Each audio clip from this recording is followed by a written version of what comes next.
नमो अरिहन्ताणं नमो सिद्धाणं नमो वायरियाणं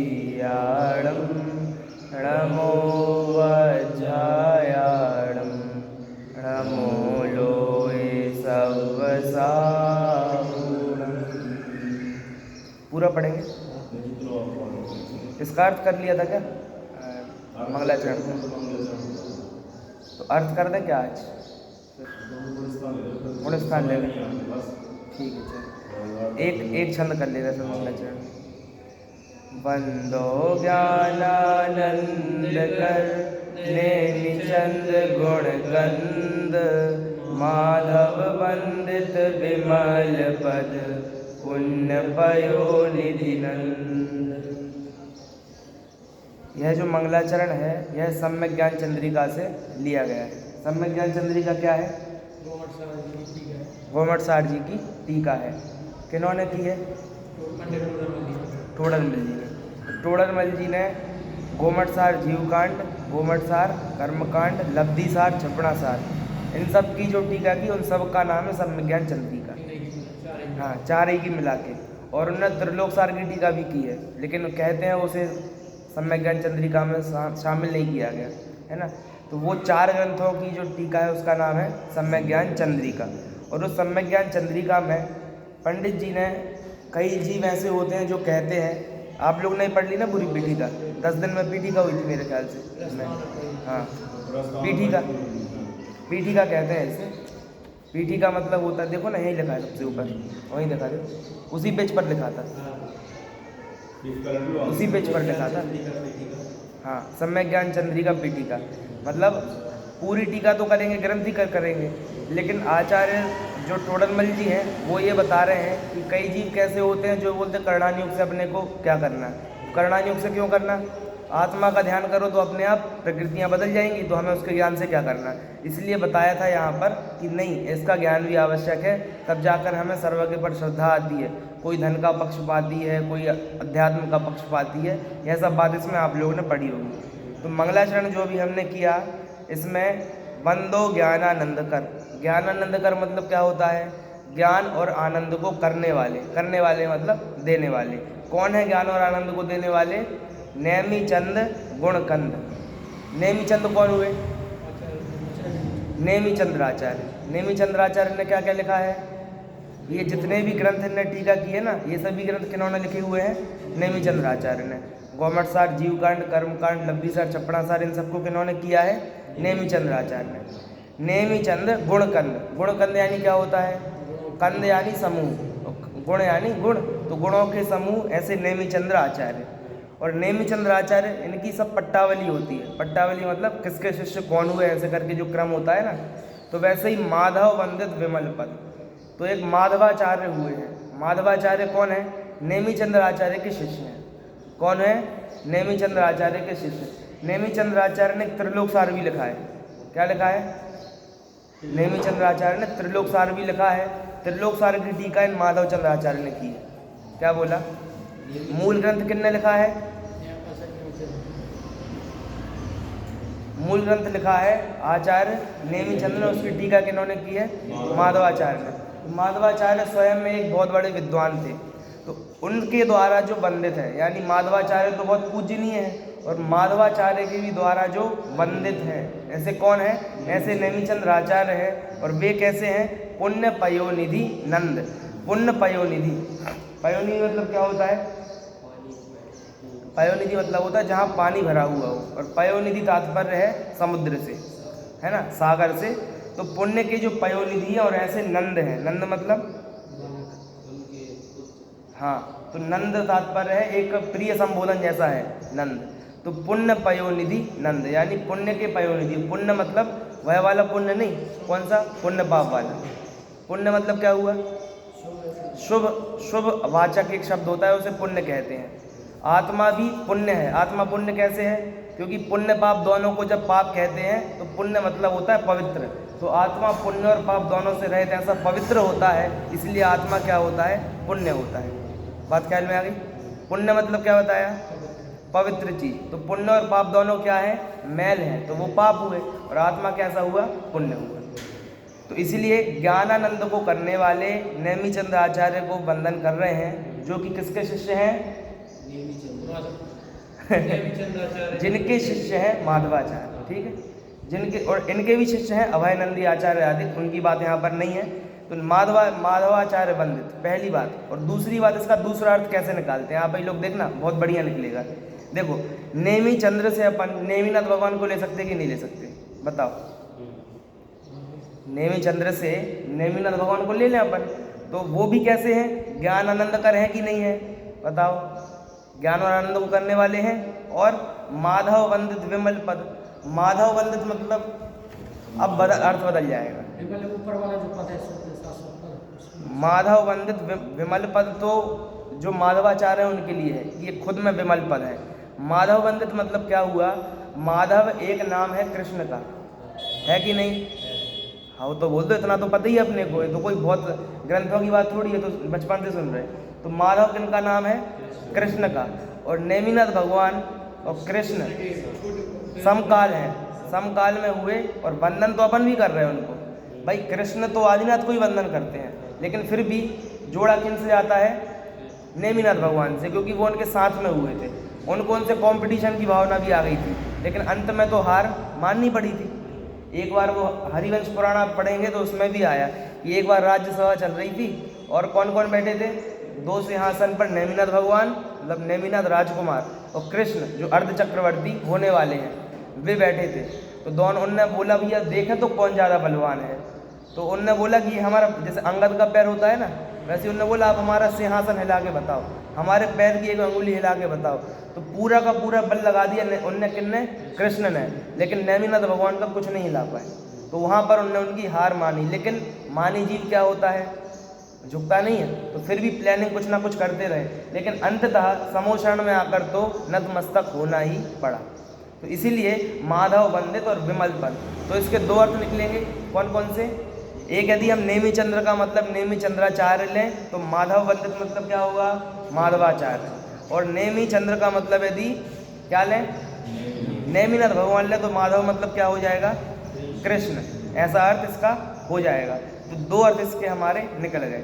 नेमी चंद्र मतलब नेमिनाथ भगवान, और नेमी चंद्राचार्य। और नेमी चंद्राचार्य ने जो गोमट सार लिखा है, गोमट सार में भी उन्होंने नेमी चंद्राचार्य नेमिनाथ भगवान को नमस्कार किया है। पणमीय सिरसा नेमिम, यानी हम सिर से नमस्कार कर रहे हैं नेमिनाथ भगवान को। तो स्वयं का नाम क्या है? नेमी चंद्र।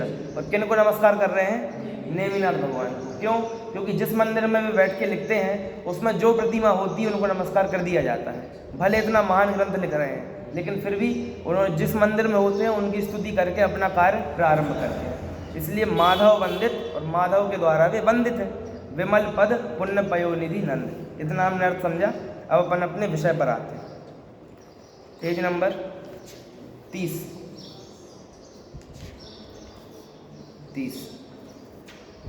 ठीक है। सबसे पहला प्रश्न है, कर्म किसे कहते हैं? देखो, यह जो पुस्तक है, ग्रंथ है, यह 3 भागों में विभाजित है। कौन कौन से 3 भाग? सबसे पहले जो आप लोगों ने पीठिका पढ़ ली है, पूरी नहीं पढ़ी? अच्छा। तो वो पीठिका जो है वह क्या है कि जब टोडरमल जी ने जो वहाँ पर लिखा सम्यक ज्ञान चंद्रिका की प्रस्तावना, वह पूरी की पूरी यहाँ पर कॉपी पेस्ट कर दी गई है। तो क्या हो गया? पहला अध्याय हो गया। दूसरा अध्याय है महत्वपूर्ण प्रश्नोत्तर।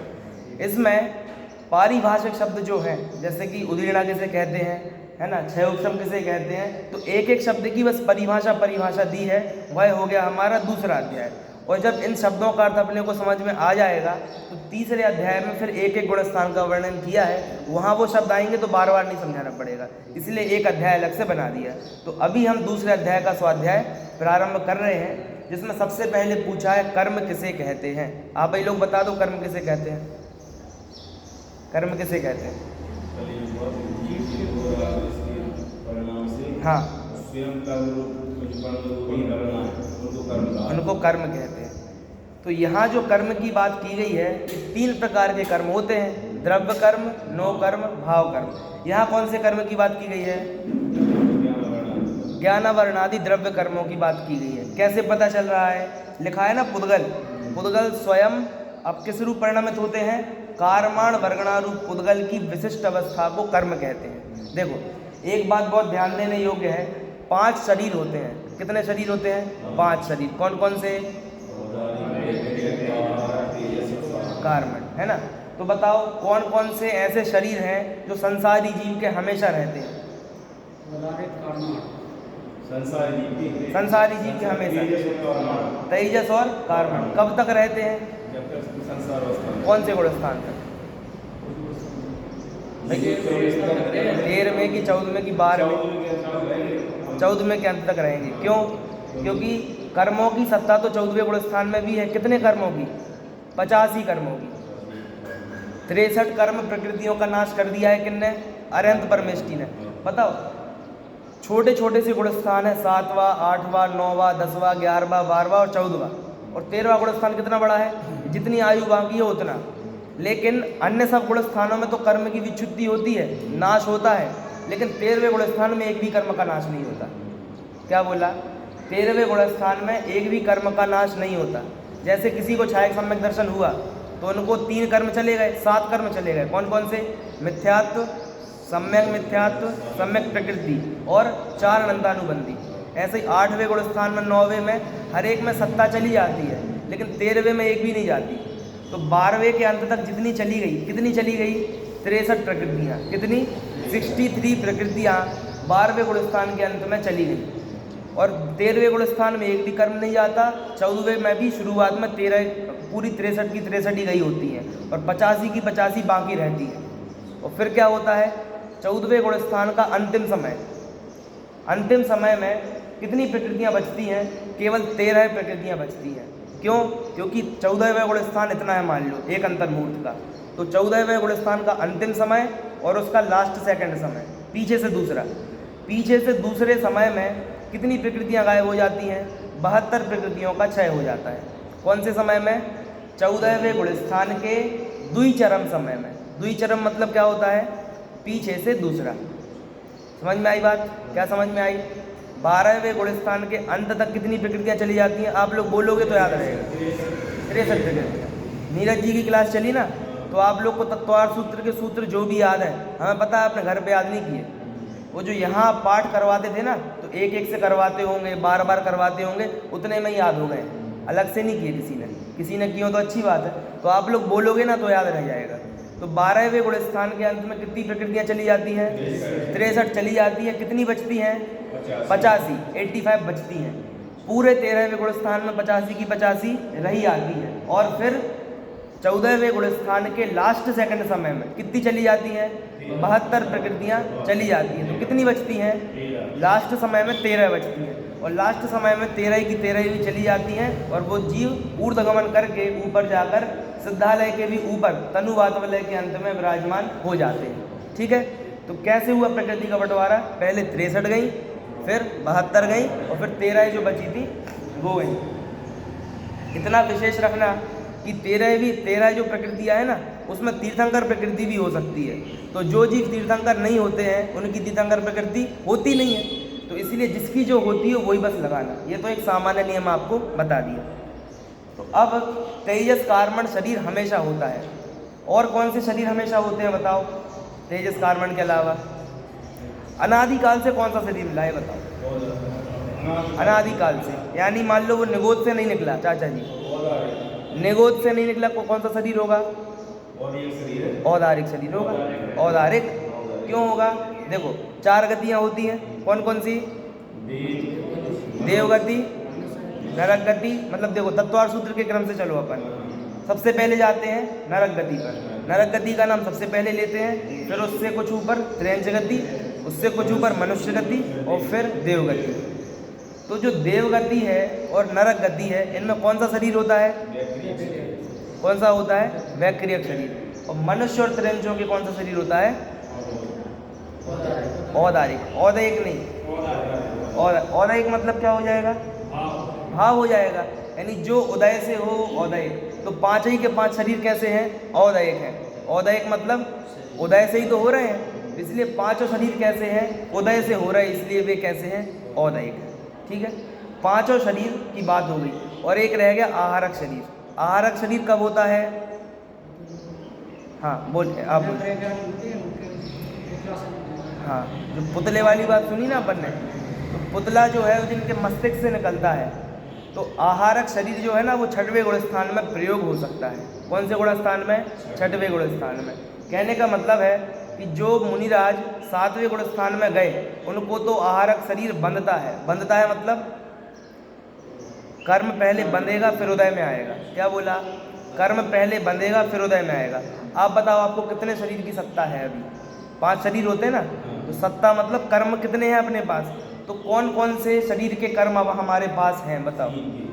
3 के हैं। कौन कौन से? और वैक्रियक शरीर नहीं है क्या? सत्ता में हो सकता है और है सत्ता में, उदय में नहीं हो चल जाएगा, है ना? उदय में तो है ही नहीं, आहारक नहीं कहलाना, इसलिए तो बता रहे थे, है ना? आहारक का बंध कौन से गुण स्थान में होता बताओ? आहारक शरीर का बंध कौन से गुण स्थान में? 7वें में। कौन से में? 7वें में। और कोई श्रेणी चढ़ रहे हो तो 8वें के 6वें भाग तक, है ना? कहने का तो 8वें में। तो अभी 8वें मत जाओ, 6वें 7वें मुनिराज झूलते हैं। तो जिनको आहारक, सबको तो बनता नहीं है पहली बात, तो जिनको बंधता है उनको 7वें में बंधता है और 6वें में उदय आता है।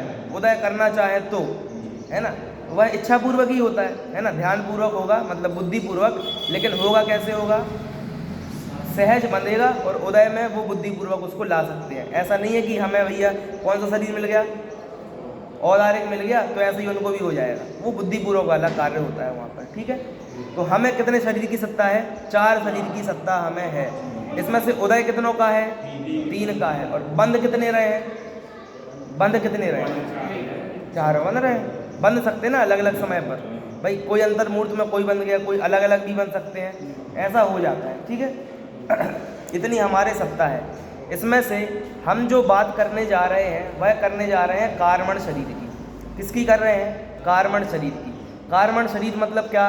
सरल भाषा में 8 कर्मों के समूह को कार्मण शरीर कहते हैं। क्या बोला? 8 कर्मों का समूह। प्रत्येक जीव है, प्रत्येक जीव को कितने कितने कर्म हैं? 8 कर्म सभी के हैं। तो अब उसमें उत्तर प्रकृतियाँ कम ज़्यादा हो सकती हैं। जैसे किसी को तीर्थंकर है, किसी को नहीं है, किसी को आहारक शरीर है, किसी को नहीं है, किसी को मतलब वैक्रियक का उदय है या फिर नहीं है, अलग अलग हो सकता है। लेकिन जैसे आयु भी है ना, आयु, तो बताओ अपने को कितनी आयु है? अपने को कौन सी आयु है? अभी मनुष्य आयु है। और सत्ता में कितनी हो सकती हैं?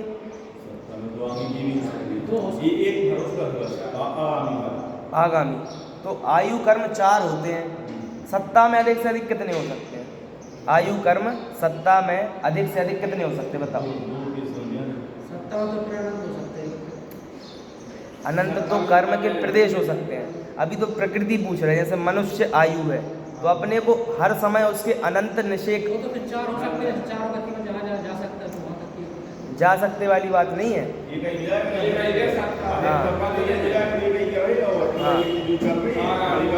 आगामी।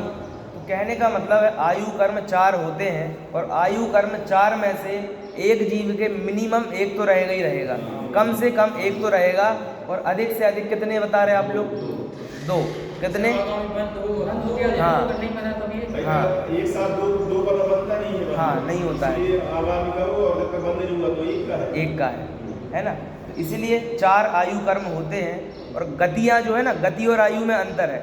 आयु मतलब क्या होता है? आयु मतलब होता है कि जीव इस संसार की उस भाव में कितने समय रहेगा। आयु कर्म का काम क्या है? उस भाव में जीव कितने समय रहेगा। कोई 70 रहेगा, कोई 80 रहेगा, देवों में जाओ तो सागरों में आयु जाएगी। ये काम किसका है? आयु का है। और गति का काम क्या है? संयोग जुटाना, वो सब किसका काम है? गति का। तो गति तो हमारे चारों हैं। क्या बोला? गति की सत्ता हमारे चारों हैं। उदय में मनुष्य आ रही है, लेकिन आयु के साथ ऐसा नहीं है। आयु के साथ कैसा है? उदय में तो एक ही आ रही है मनुष्य, वो तो ठीक है, लेकिन सत्ता में कितनी है? सत्ता में 1 अथवा 2 हो सकती है ना? जिनको अगले भाव की बन गई है उनको कितनी होंगी? एक अभी की सत्ता है और एक भविष्य की सत्ता है। और जैसे किसी को बंधी नहीं है तो उसको एक की सत्ता है। सरल है बात। तो ये अपन ने समझा कि कार्मण शरीर सबको होता ही है, किसी को वैक्रियक हो कभी अथवा ना हो, है ना, किसी को औदारिक हो अथवा कभी ना हो, लेकिन कार्मण और दैह्य शरीर हमेशा रहने वाले हैं। तो कार्मण शरीर मतलब क्या होता है कि कार्मण वर्गणाओं से बना हुआ जो शरीर है वह क्या होता है, कार्मण शरीर होता है। क्या बोला, कार्मण शरीर। देखो क्या है, आप ही लोग बताओ कि जो दुनिया में भी चलता है कि भैया अगले भाव में तो जीव क्या लेके जाने वाला है, अपने कर्म लेके जाने वाला है। तो आप ही सोचो कि जब तक हम यदि ये कर्मों की व्यवस्था ना समझें, या जब तक आपने नहीं समझी थी, अपन की अवस्था तो थी ना कभी बचपन में कि अपन ने नहीं पढ़ा था, तो आप लोगों ने ये तो सुना था, क्या सुना था, अगले भाव में कर्म साथ में जाएंगे। तो आप लोग के मन में क्या चलता था, आप लोग जरा बताओ हमें कि कर्म कैसे साथ में जाएंगे, जब तक अपन ने ये व्यवस्था नहीं समझी थी। बताओ क्या समझा था छोटे में, है ना, तब नहीं किया होगा। और किसी ने कुछ सोचा कर्म कैसे साथ में जाएंगे, क्यों, क्योंकि इतना तो पता होता है कि दो चीज़ें हैं, एक शरीर है और एक आत्मा है। तो कुछ लोग तो आत्मा को ही नहीं मानते, उनको लगता है कि ये शरीर खत्म और बस यहीं पर द एंड हो गया, है ना।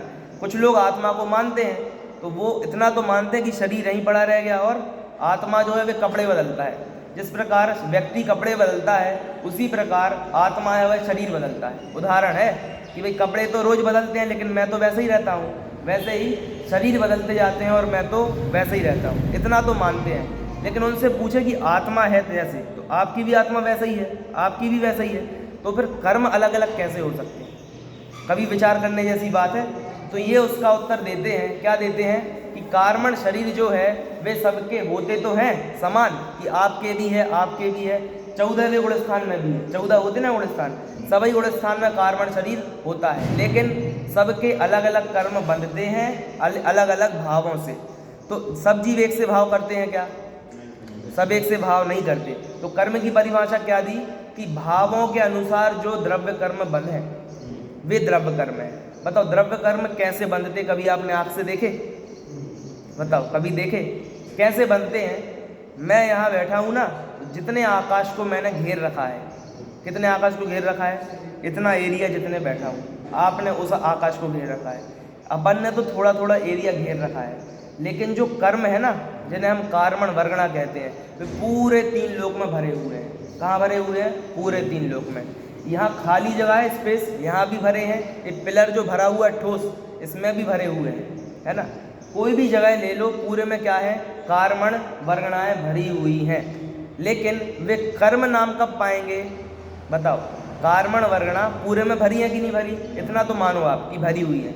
अब वे कर्म नाम कब पाएंगे, जब जीव मोह राग द्वेष भाव करेगा और वे कर्म आकर बंध जाएंगे और इतने एरिया में आ जाएंगे, तो वे क्या हो जाएंगे, कर्म नाम पा जाएंगे। ठीक है, अंदर समझ में आया।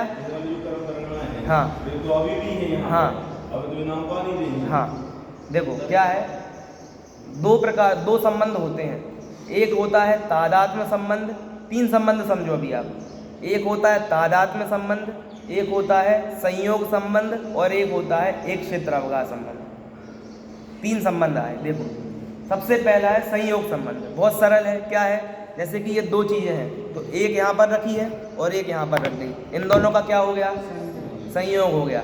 अपन सब इस भाव में आ गए, तो अपन सब एक साथ मिलकर बैठ गए, ये अपना क्या हो गया, संयोग संबंध है। संयोग छूट जाएगा तो संबंध भी छूट जाएगा। तो जो संबंध संयोग के आधारित हो वो संयोग संबंध है। फिर एक होता है तादात्म्य संबंध। तादात्म्य यानी होता है, जैसे ये 2 तो अलग अलग हो गए, तो ये तादात्म्य नहीं थे। तादात्म्य यानी बिल्कुल रच पच जाना। तो आप बताओ शक्कर में मिठास कहाँ कहाँ है, पूरे में है। हम बोले शक्कर में से मिठास अलग कर दो, और फिर शक्कर क्या बचेगी, कुछ नहीं बचेगी। मिठास है वही शक्कर है, शक्कर है वही मिठास है ना। जो उष्णता है वही अग्नि है और अग्नि है वही उष्णता है। ये कौन सा संबंध हो गया, तादात्म्य संबंध। फिर एक और संबंध होता है, कौन सा बताया, एक क्षेत्र अवगाह संबंध। एक क्षेत्र अवगाह संबंध मतलब आकाश का एक एरिया है और उसी में बहुत सारी चीज़ें आकर रह रही हैं। उदाहरण के लिए एक पानी है, पानी में हमने नींबू डाला तो पूरा पानी कैसा हो गया, नींबू के रंग स्वाद का हो गया। और फिर हमने उसमें शक्कर भी डाल दी तो मिठास भी आ गई उसमें। तो खटास का जितना एरिया है उतना ही मिठास का एरिया है। तो ये क्या हो गया, एक क्षेत्र अवगाह संबंध हो गया, यानी दोनों चीज़ें एक साथ रह रही हैं। तो वैसे ही जितना मैं आत्मा हूँ उतने ही जगह में कर्म जो आकर रह रहे हैं उनके साथ हमारा कौन सा संबंध हो गया? एक क्षेत्र अवगाह संबंध। लेकिन परिभाषा में क्या लिखा? निमित्त नैमित्तिक संबंध। क्या लिखा? निमित्त नैमित्तिक संबंध। तो निमित्त नैमित्तिक संबंध और एक क्षेत्र अवगाह संबंध में अंतर है। क्या अंतर है? देखो, यहाँ भी कर्म है कि नहीं है? यहाँ है। अब मैं खड़ा होकर यहाँ बैठ जाऊँ तो ये कर्म मेरे हो जाएंगे क्या?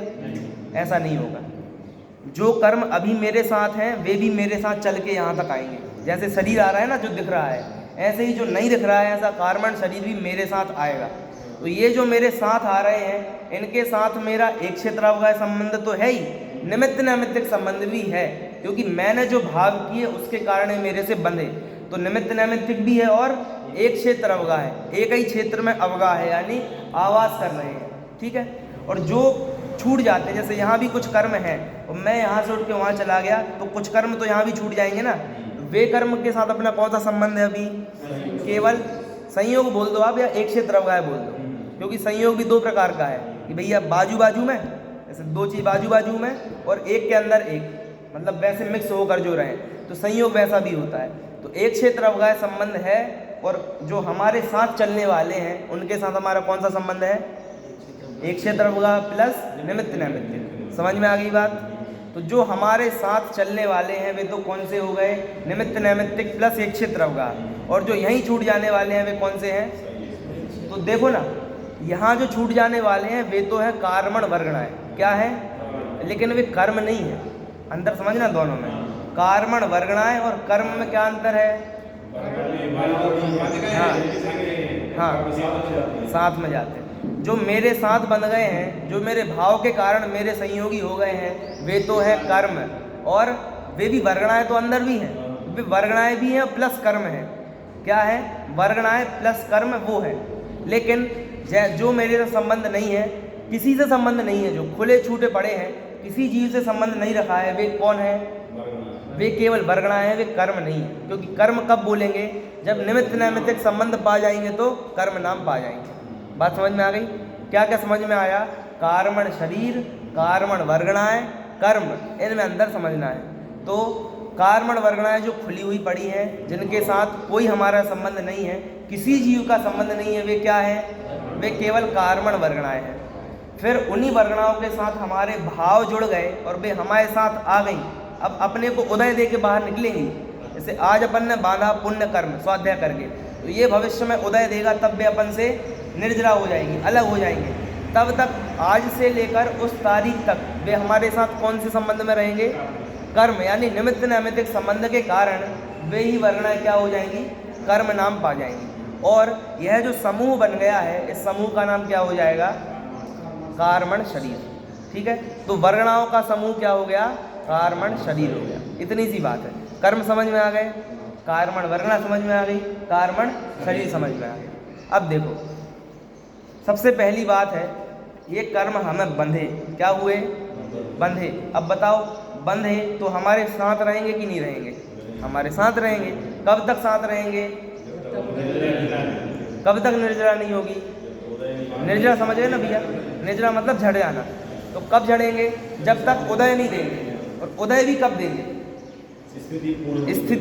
स्थिति मतलब क्या होता है? Time period. क्या होता है? Time period. यानी कोई भी कर्म बनता है ना, तो वो टाइम लेकर बनता है। जैसे कि हम लाइब्रेरी में से बुक इशू करवाते हैं, यहाँ तो लाइब्रेरी चलती नहीं चलती? फुटेरा में है नहीं? फुटेरा में, विद्यालयों में होती है। तो ऐसा नहीं होता कि आप किताब उठाओ और जाओ, ऐसा नहीं होता। बाकायदा टेबल पर जो सर बैठे हैं उनको लिखाओ, इतनी तारीख तक लेके जा रहे हैं, साइन करवाएंगे, पूरा बात ऐसी होती है। वैसे ही जो कर्म आते हैं तो ऐसे ही नहीं आते कि आए और गए, वो एक स्थिति लेकर आते हैं। यानी कौन कर्म कितनी देर तक हमारे साथ रहेगा, ऐसी स्थिति लेकर आते हैं। जैसे कि लाइब्रेरी में किताब की स्थिति हम लेकर आते हैं। ठीक है। और वैसे ही यदि कोई लेट करे, किताब समय पर ना दे, तो क्या होता है? फाइन लगता है। तो वहाँ तो फाइन लग जाता होगा, लेकिन यहाँ ऐसी व्यवस्था है ही नहीं। यहाँ तो जितना समय लेकर आते हैं उतने में वे कर्म चले जाते हैं। ठीक है। ईमानदार तो क्या व्यवस्था है ये हमारी, इसमें कोई अस्खलित शासन आया ना, अस्खलित शासन यानी इसमें भूल की गुंजाइश ही नहीं है ना। जो जीव, जो लोग अन्य पढ़ाई पढ़ते हैं और उनको लगता है कि ये तो ग्रंथ पढ़ के सरल सरल सी बातें पढ़ते हैं, तो उनको यदि पढ़ाया जाए तो पूरा दिमाग चकरा जाए। उनको बताएं कि भैया अध्ययन भी क्या होता है, यानी वास्तविक पढ़ाई क्या है। तो ये है पढ़ाई, ये समझ में नहीं आ सकती तो मैं फॉर्मूला लगाओ और बाकी सब चीज़ें करो और लगेगा ये तो कठिन है, और वो पढ़ाई सरल है तो बता रहे हैं ये भी इतना सरल नहीं है बहुत सरल जिसको समझ में आ जाए। और देखा जाए तो केवल ज्ञान का अंश है। क्या है? केवल ज्ञान का अंश भी नहीं है, शुद्ध ज्ञान का अंश है। शुद्ध ज्ञान है ना, शुद्ध ज्ञान। शुद्ध ज्ञान कितना है? जितना बताया था 20 अंक प्रमाण, द्वादशांग में जनवाणी है ना, द्वादशांग में, उसका 1% भी नहीं है जितना हमारे पास है आज। मुझे कितना आता है उसकी बात नहीं कर रहा हूँ, जितना आज हमारे पास बचा है वो 1% भी नहीं है, और वही पूरा पढ़ा नहीं जाता। पूरा जीवन लगा देना, कोई आजीविका से मुक्त कर देना अपने को और कहीं पढ़ाई करते रहो तो भी ग्रंथ पूरे नहीं होंगे। वो 1% भी नहीं है, 1% का 100वां हिस्सा भी नहीं है। ऐसा हमारा सूक्ष्म जिनेंद्र भगवान के द्वारा कहा गया यह तत्व है। इसमें कर्म आकर सबसे पहले बंधे, तो इसको क्या नाम दिया हमने? बंध। क्या नाम दिया? बंध। नाम याद रख लो, कर्म आकर बंधे तो क्या नाम हो गया? बंध। अब वो हमारे साथ क्या रहेंगे? एक स्थिति तक रहेंगे। स्थिति तक रहेंगे तो 4 प्रकार का बंध होता है। कितने प्रकार का होता है? 4 प्रकार का। बहुत सरल है। कौन कौन सा? सबसे पहले होता है प्रकृति बंध, बोलो प्रकृति बंध। दूसरा होता है स्थिति बंध, बोलो स्थिति बंध। तीसरा होता है अनुभाग बंध, कौन सा? अनुभाग बंध। और चौथा होता है प्रदेश बंध, प्रदेश बंध। ठीक है, ये क्रम है। तत्वार्थ सूत्र में भी यही क्रम है। कौन सा? प्रकृति, स्थिति, अनुभाग, प्रदेश। और हम क्या बोलते हैं जनरल? स्थिति, अनुभाग। ऐसा क्यों बोला जाता है? ऐसा भी मुख सुख के लिए ले लो, अथवा प्रकृति प्रदेश हैं उनको टोडरमल जी ने मोक्षमार्ग प्रकाशक में एक साथ लिया है। सही भी है। क्यों? प्रकृति प्रदेश होते हैं योग से और स्थिति अनुभाग होते हैं कषाय से। इसको अपन कभी बाद में समझेंगे। अभी तो अपन ये देखो कर्म बनते हैं, ठीक है। तो अभी आप बताओ, आपको अभी कितने कर्म बन रहे हैं? कितने बन रहे हैं? होते कितने भैया? 8 होते हो। बंद कितने रहे? 7 क्यों बन रहे हैं? एक कौन सा रह गया? आयु रह गया। आयु कर्म कभी कभी बनता है, उसका भी बराबर नियम है कि कब बनता है, उसकी चर्चा अपन यथा समय करेंगे। लेकिन आप समझो कि पूरे आपके जीवन काल में 8 बार ऐसी गुंजाइश आती है कि आयु बन सकती है। क्या बोला? 8 बार ऐसी गुंजाइश होती है। उसमें भी बंदे कंपलसरी नहीं है, लेकिन आखिरी बार तो नियम से बन जाएगी। तो इसलिए आयु जो है वह कभी कभी बनती है। तो आप समझो अभी 7 कर्म आपको बन रहे हैं, तो 7 प्रकार के कर्म बन रहे हैं ना, अलग अलग। तो ये जो प्रकार है, वैरायटी, ये वैरायटी क्या है? इसे बोलते हैं प्रकृति। क्या बोलते हैं? प्रकृति। तो जो बन रहे हैं कर्म वो अलग अलग वैरायटी को लेकर बनते हैं। ये कौन सा बंध हो गया? प्रकृति बंध। ठीक है। हाँ। वास्तव में क्या है? सबके सब पुद्गल हैं, सबके सब कार्मण वर्गणाएं हैं। लेकिन कोई कर्म ऐसा होता है जो हमारे ज्ञान पर आवरण डालता है, कोई कर्म ऐसा होता है जो हमें मोह करवाता है, कोई कर्म ऐसा होता है जो हमें शरीर देता है। तो ये कर्मों का क्या है? स्वभाव है। तो इसलिए इनको प्रकृति कहते हैं। प्रकृति को स्वभाव कहते हैं कि नहीं कहते? हाँ हाँ हाँ हाँ, ऐसा ही है। मूल में तो जो कर्म होते हैं, जैसे हमने 2 बातें बताई ना, एक कर्म और एक कार्मण वर्गणा है। तो जो वर्गणा है ना, वे बिल्कुल वैसे ही अवस्थित है, एक सी है, वो कार्मण वर्गणा है ना। लेकिन वे हमारे भावों का निमित्त पाकर हर समय साथ बन रही हैं, तो वे कर्म नाम पा जाती हैं। तो उनमें क्या आ जाता है? उनमें स्थिति और अनुभाग आ जाता है, प्रकृति आ जाती है। यानी वे तो अभी केवल कार्मण वर्गणाएं बनी हुई है, लेकिन जब वे बनती हैं तो उसको एक टैग लग जाता है। क्या टैग लग जाता है? कि जे कर्म आए ये कितने हैं? ये ज्ञानावरण वाले, दक्षिणावरण वाले। प्रत्येक समय कितने कर्म आते हैं बताओ? कितने कर्म आते हैं? अनंत। क्या बोला? अनंत। अभी आप बोल रहे 8 कर्म होते हैं और अब बोल रहे अनंत। कैसे जमेगी बात बताओ? हाँ, संख्या अपेक्षा। कैसा? कि एक एक वर्गणा बताई ना, एक एक वर्गणा में अनंत परमाणु हैं। कितने परमाणु हैं? अनंत परमाणु हैं। और हर समय अनंत परमाणु आकर जीव के साथ बन रहे हैं। बात समझ में आ रही? केमिस्ट्री के फॉर्मूला नहीं चलेंगे। क्या बोला? अनंत परमाणु आ रहे हैं हर समय, और क्या हो रहा है? बट रहे हैं। तो जो अनंत आ रहे हैं ना, इनको बोलते हैं प्रदेश। क्या बोलते हैं? प्रदेश। यानी गिनती, कितने आ रहे हैं? तो अनंत आ रहे हैं, संख्या जिसे हम कहें। तो कितने आ रहे हैं?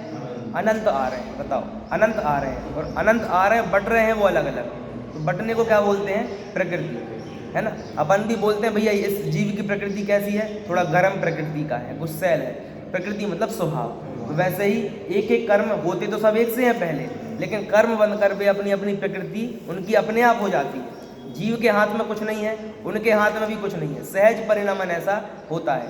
तो वे अपने आप बदल जाती हैं ऐसी। तो हमने प्रकृति समझ ली, प्रदेश समझ गए। जीव के हाथ में रहते हैं, अनुमानक जीव। जीव तो बांध रहा है, लेकिन उससे कोई बोले कि तुम ज्ञानावरण मत बांधो, ऐसा भले नहीं होगा। जीव के हाथ में कैसे नहीं है वो समझो आप। जीव के हाथ में नहीं है मतलब पुरुषार्थ तो हमारे ही हाथ में है। भाई चौथे गुण स्थान में चले जाओ, 41 प्रकृतियाँ नहीं बनेंगी, है तो अपने हाथ में, लेकिन फिर भी अनंत आ रहे हैं। तो एक समय अनंत आए, दूसरे समय कितने आए? अनंत आए। दोनों अनंत एक से थे क्या? नहीं, थोड़ा कम ज़्यादा हो जाता है, कम ज़्यादा हो जाता है। तो जो कम ज़्यादा होता है जीव के हाथ में है क्या? नहीं है, ये सहज परिणामन होता है। ठीक है। अब कोई पूछे कि अनंत तो आते हैं, लेकिन कितने अनंत आते हैं? बोलो कितने अनंत आते हैं, बताओ। अनंत तो आते हैं, क्लियर है, इतना तो हो गया। अब कितने अनंत आते हैं? यानी अनंत की भी रेंज होती है ना। 9 प्रकार के अनंत। हाँ, 9 प्रकार के अनंत। उनसे चौथी या सातवीं नंबर की कैसे? देखो इसका उत्तर ये है, एक होती है सिद्ध राशि। क्या होती है? सिद्ध राशि। सिद्ध राशि मतलब क्या होता है? राशि मतलब क्या होता है? संख्या। भैया ने 1000 रुपये की राशि का दान दिया, तो राशि मतलब संख्या। और सिद्ध मतलब सिद्ध परमेष्टि। तो सिद्ध परमेष्टि को गिनो आप, कितने हैं? कितने हैं? अनंत हैं। और 2 प्रकार, ये तो सिद्ध होते हैं ना, वे भव्य होते हैं और ना अभव्य होते हैं। 2 प्रकार के जीव होते हैं, भव्य और अभव्य, लेकिन 3 प्रकार के होते हैं। कौन कौन से? भव्य, अभव्य और सिद्ध। क्यों? सिद्ध परमेष्टि ना भव्य होते हैं और ना अभव्य होते हैं, है ना। वे दोनों पक्षों से रहित होते हैं। तो इसीलिए सिद्ध परमेष्टि जो है वे कैसे हैं? अनंत हैं। अब एक प्रकार के जीव तो सिद्ध हो गए, दूसरे प्रकार के जीव हैं भव्य, और तीसरे प्रकार के जीव हैं अभव्य।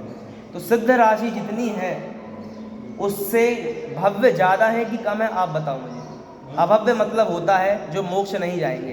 तो सिद्ध ज़्यादा है कि अभव्य ज़्यादा है, बताओ। सिद्ध है और अभव्य है। भव्य को तो अभी रखो, तो भव्य ज़्यादा है कि सिद्ध ज़्यादा है? भव्य रख दो अभी साइड में। अभव्य है और सिद्ध है। सिद्ध ज़्यादा। सिद्ध ज़्यादा। हाँ ठीक है। देखो क्या हुआ, 3 बात हुई, भव्य, अभव्य और सिद्ध। तो सिद्ध परमेष्टि जो है वे ज़्यादा है, और जो अभव्य हैं यानी जो कभी मोक्ष नहीं आने वाले वे जीव कम है। क्यों कम है? क्योंकि वे तो जितने हैं सो उतने ही हैं। भाई अभव्य मतलब जो कभी मोक्ष नहीं आएंगे, संसार में रहेंगे, तो ये तो इतने के इतने ही हैं। लेकिन सिद्ध तो जितने हैं सो है ही, और हर 6 महीना 8 समय में 608 और बढ़ते जा रहे हैं, बढ़ते जा रहे हैं। तो 6 महीने में तो 608 बढ़े, तो क्या अंतर पड़ा? अरे ऐसे अनंत काल से चल रही गाड़ी, और अनंत काल पहले आप जाओ और वहाँ खड़े होकर बोलो कि आज कितने हैं, तो कहीं अनंत ही है। और आज से अनंत काल पहले कितने थे, फिर उतने काल पीछे जाओ तो अनंत है ना। तो वो उतने कम बढ़ होते जाएंगे, लेकिन कितने रहेंगे? अक्षय अनंत रहने वाले हैं सिद्ध परमेष्टि। कितने ही पीछे जाओ अक्षय अनंत, कितने ही आगे जाओ अक्षय अनंत, ऐसी बात रहेगी। और अनंत के संबंध में और बहुत अच्छे अच्छे नियम हैं, यानी अब सुनेंगे ना तो आश्चर्यचकित हो जाएंगे। तो अभी उनको अपन नहीं जाते, लेकिन अभी इतना समझो कि अभव्य जो है वे कम है और सिद्ध वे ज़्यादा है। सिद्ध यहाँ पर समझो आप, और अभव्य यहाँ पर समझो, ठीक है। अब अभव्यों में आप मल्टीप्लाई करो अनंत का। क्या करो? अभव्य में क्या करो? मल्टीप्लाई। अभव्य कितने हैं? अनंत हैं। ये भी अनंत, सिद्ध भी कितने हैं? अनंत है, दोनों अनंत हैं। लेकिन अनंत भी कितने प्रकार का है? अनंत प्रकार का है। तो सिद्ध परमेष्टि में आप अनंत का डिवाइड करो, डिवाइड यानी उसके भाग करो, यानी वो जितने हैं उसमें अनंत का डिवाइड दो, और जो एक हिस्सा बचे वो भी कितना होगा? अनंत होगा। तो यहाँ पर सिद्ध परमेष्टि की टोटल संख्या है, अनंत से डिवाइड किया तो समझो थोड़े नीचे आ गए, इतने कहलाने, ठीक है। तो ये थोड़े नीचे आ गए। और यहाँ क्या है? अभव्य है। अभव्य में अनंत का क्या करो? मल्टीप्लाई करो। क्या करो? मल्टीप्लाई करो, गुणा करो, है ना, अभव्य में। तो अभव्य में हमने अनंत का मल्टीप्लाई किया तो ये यहाँ से तो थोड़े ऊपर आ गए, हल्के से ऊपर आ गए। और सिद्ध थे अनंत, उसमें अनंत का डिवाइड किया तो नीचे आ गए। लेकिन वो दोनों ऐसे एक से हो गए ऐसी बात नहीं, और सिद्ध कम हो गए डिवाइड करने से और अभव्य गुणा करने से ज़्यादा हो, ऐसा नहीं है। सिद्ध ऊपर ही है अभी भी और अभव्य नीचे ही है। तो ये जो रेंज है अनंत की, सिद्धों का अनंतवा भाग और अभव्य राशि का अनंत गुना, यहाँ रेंज है। और इसके बीच की रेंज कितनी है? अनंत। ये जो रेंज है, इतने कर्म हमें प्रति समय आ रहे हैं। क्या बोला? इतने कर्म प्रति समय आ रहे हैं, इतने कर्म प्रदेश कितने आ रहे हैं? बोलोगे आप कितने आ रहे हैं? सिद्ध अनंत आ रहे हैं। सिद्धों के अनंतवा भाग और अभव्यों के अनंत गुना, ये जो रेंज है, इसके बीच में जो रेंज है, तो उत्कृष्ट ज़्यादा से ज़्यादा कोई कितने कर्म बांध सकता है? सिद्धों का अनंतवा भाग, इतने कोई कर्म मैक्सिमम बांध सकता है एक समय में। और कम से कम कितने बांध सकता है? अभव्यों के अनंत गुणे। और बाकी अपन जो नॉर्मल लोग हैं, ये बीच के अनंत है, कोई भी अपन बांधते रहते हैं, है ना? ऐसी बात है, ठीक है। ये कौन सा बंद हो गया हमारा? प्रदेश बंद। कौन सा बंद हो गया? प्रदेश बंद। तो ये आ रहे हैं कर्म अनंत, और ये 8 बॉक्स में बढ़ जाते हैं, 7 बॉक्सों में अलग अलग। तो यहाँ तो सब एक ही है, लेकिन एक समझने के लिए अपनी बुद्धि में 7 में बढ़ जाते हैं। अब इसका भी पूरा नियम है कि अनंत में से सबसे ज़्यादा कर्म कौन से कर्म को मिलेंगे? 8 कर्म है ना, इसका भी बाकायदा नियम है, और अभी कल बताएंगे उसको। इसका भी पूरा नियम है कि वेदनीय जैसे कर्म है, वेदनीय कर्म सबसे ज़्यादा मिलेगा। अनंत आ रहे हैं ना, उसमें वेदनीय को सबसे ज़्यादा मिलेगा। ऐसे करके पूरा है, बहुत डीप नहीं जाते आज, कल जाएंगे उसमें, ठीक है। तो ऐसे करके है प्रकृति प्रदेश, हम समझ गए। अब स्थिति अनुभाग क्या है? 1-1 मिनट की बात है। कोई भी कर्म आया तो कब तक रहेगा हमारे साथ? ये कौन बताएगा? स्थिति बताएगा। 1 सागर तक, 2 सागर तक, 10 कोड़ा कोड़ी सागर तक, ये कौन बताएगा? स्थिति। तो जब बनता है तब वह अपनी स्थिति लेकर बनता है, बाद में हिसाब नहीं होता। तो जैसे ही आ रहा है तो वह स्थिति बनती जा रही है, क्योंकि किसके वेद पढ़ रहे हैं अपन? बंद के वेद। बंद के वेद। बंद कब हो रहा है? जैसे ही कर्म आते जा रहा है, बंद होता जा रहा है। देखो एक चीज़ और समझ लो हल्की सी, आश्रव और बंद में अंतर समझ में नहीं आता अपने को। क्या नहीं आता? आश्रव बंद में।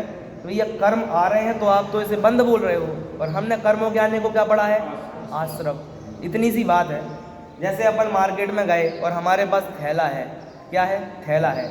अब आप क्या करते जा रहे हो कि ये अच्छा लगा, ये अच्छा लगा, छांट लिया और अपने थैले में रखते जा रहे हैं। तो अब आप मुझे बताओ, थैले में रखना हम बोलेंगे बंद। बंद यानी अटक गया। और जो रास्ते में वो आ रहा है, देखो आ रहा है, आ रहा है, टमाटर है वो आ रहा है, ये जो बीच की रास्ता है, ये रास्ते का समय कितना और थैले में रखे रहने का समय कितना? आने का समय तो 2 सेकंड होगा ज़्यादा से ज़्यादा, है ना? पड़ा हुआ है बाहर में, सुबह तो भरना है, समझ लो कि पड़ी है ऐसे। तो जो रास्ते में आ रही हैं इसे हम बोलेंगे आश्रव। और जो आकर थैले में अटक गए, वो रुक गए, ये क्या हो गया? बंद हो गया। और घर पे जाके खाली कर दिया तो निर्जरा हो गई, है ना? लेकिन अभी तो ये समझो वो आ रहे हैं ना, इतना काल क्या हो गया? आश्रव का। और वो यहाँ पर बैठ गया टमाटर, ये क्या हो गया? बंद। कहने का मतलब है, अब यदि मैं बोलूँ कि आप क्या कर रहे हो, जब आप ऐसा हाथ कर रहे हो तभी आप मुझे बोलो भैया मैं तो ले रहा हूँ टमाटर, तो ले नहीं रहा हूँ, आपने रख दिया, फिर भी आप क्या बोलोगे? टमाटर ले रहा हूँ। तो आपकी भाषा में क्या आएगा कि आप अंत में क्या करने वाले हैं? आप टमाटर खरीद रहे हैं। खरीद रहे हैं मतलब अपने थैले में रख रहे हैं, तो आप बोलोगे मैं खरीद रहा हूँ। तो इसीलिए जो आश्रव की क्रिया है उसे भी बंद का उपचार कर दिया गया। क्या बोला? इतने को बोलते हैं आश्रव, और यहाँ आके रह गया इसको बोलते हैं बंद। लेकिन अंततः अपन आश्रव क्यों कर रहे हैं?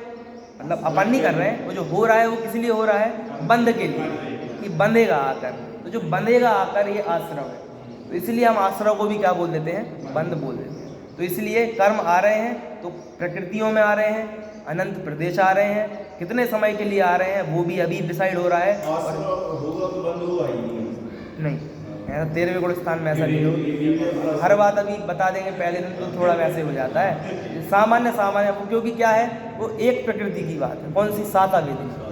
बाकी 147 प्रकृतियों का ये नियम है जो बताया, और 148 भी वो है, वो उसका अलग नियम है, इसलिए उसको नहीं बताया, ठीक है। और एक रह गया अनुभाग। अनुभाग क्या होता है? फल की शक्ति। जैसे कि 2 व्यक्ति जा रहे थे रास्ते से, दोनों गिर पड़े, या दोनों भोजन करने बैठे तो दोनों को चीज़ें मिली, तो बताओ किसी को तो ज़्यादा स्वाद आया, किसी को कम आया। कोई गिरा तो गिरते समय किसी को कम लगी, किसी को ज़्यादा लगी। बताओ ऐसा क्यों हुआ? तो देखो, असाता का उदय तो दोनों को आया, है ना? असाता का उदय दोनों को आया। और अशुभ नाम कर्म का उदय, शरीर क्या हुआ? बिगड़ जाना, अंगों में चोट लगना, वो अशुभ नाम कर्म। दोनों को आया, लेकिन इनको ज़्यादा क्यों लगी, इनको कम क्यों लगी? अनुभाग के कारण। अनुभाग मतलब फल देने की शक्ति। तो अनुभाग मतलब क्या होता है? कर्म उदय में तो आ रहे हैं, लेकिन कितनी पावर से उदय में आ रहे हैं, है ना। पास तो सब होते हैं, लेकिन कोई 90% से होता है, कोई 95 से, और कोई मतलब 33% पे भी जाता है। तो पास तो सब हुए, लेकिन अनुभाग का अंतर है, कितने मार्जिन से पास हुए आप। हाँ, किसी को कम समझ में आ रहा है, किसी को ज़्यादा समझ में आ रहा है, हाँ। ये भी अनुभव है। ये अनुभाग कहलाना है। क्यों? क्योंकि ज्ञान आवरण का उदय तो भैया हमें भी चल रहा है। किस किस को ज्ञान आवरण का उदय है? 12वें गुण स्थान तक। जो सर्वज्ञ नहीं हुए ना, उन 13वें गुण स्थान में अरिहंत, उन सबको ज्ञान आवरण का उदय है। लेकिन अपने को क्या है?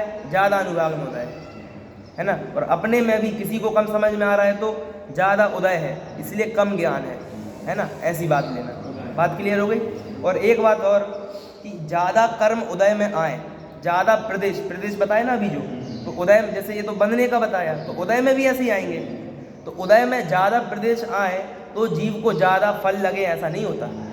हो सकता है आपको ज़्यादा ज्ञानावरण का उदय आ रहा है और इनको कम आ रहा है प्रदेशों में गिनती अपेक्षा, लेकिन आपको ज़्यादा उदय में आ रहा है, फिर भी आपको ज़्यादा समझ में आ रहा है। होना उल्टा चाहिए, कर्मों का उदय आएगा तो कम समझ में आना चाहिए, लेकिन ज़्यादा कर्म उदय में आए फिर भी आपको ज़्यादा समझ में आ रहा होगा, और आपको थोड़े से कर्म उदय में आ रहे हैं, मतलब अनंत ही आएंगे, इनसे कम आ रहे हैं, फिर भी आपको कम समझ में आएगा। क्यों? क्योंकि समझ में कम ज़्यादा ये जो अंतर है, ये प्रदेशों से नहीं होता, किससे होता है? अनुभाग से। अनुभाग यानी फल देने की शक्ति। तो अनुभाग और प्रदेश का अंतर अपने को समझना चाहिए। इतनी बात हुई। तो आज हमने केवल बंध का स्वरूप समझा। अब इसी के विशेष नियम हम कल समझेंगे, और आगे और जो बंध के बाद सत्ता है, उदय है, उदीर्णा है, एक एक दिन इनको हम समझते जाएंगे, बहुत सारे तरीके समझ में आ जाएंगे। भव्य ज़्यादा है। क्यों? क्योंकि भव्य से वो सिद्ध ट्रांसफर हो रहा है, ऐसी बात। ठीक है ना। क्योंकि सिद्ध में कभी भी जाते जाएंगे, लेकिन यहाँ पर कभी फिनिश नहीं है ना। तो अनंत के बहुत अचंभित नियम है। 1 घंटा तो इसी को समझाएंगे तो 1 घंटे भर आँख खुली रहेगी कि ये क्या चल रहा है, इतना ऐसे ऐसे नियम है ना। कभी बोलेंगे कि भाई यही अक्षय है, और कभी बोलेंगे यही सक्षय है, समझाएंगे उसको बाकायदा पूरा। अभी की बात अपन पूरी करें। भगवान की जय।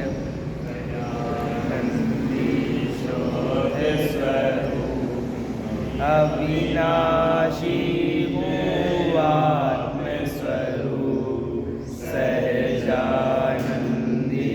शोध स्वरूप।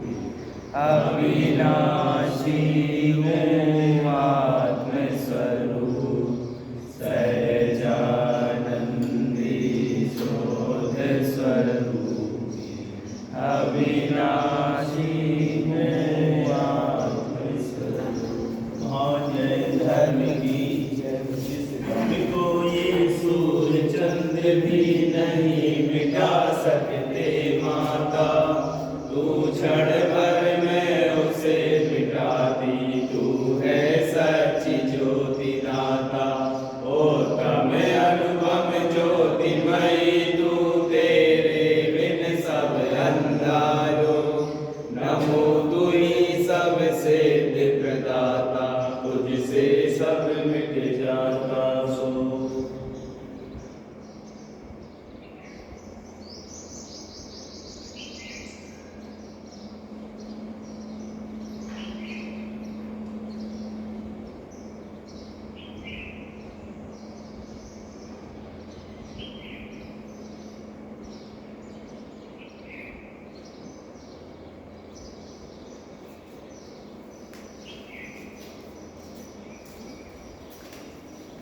गौर सामने गौड़ी माता की जय हो।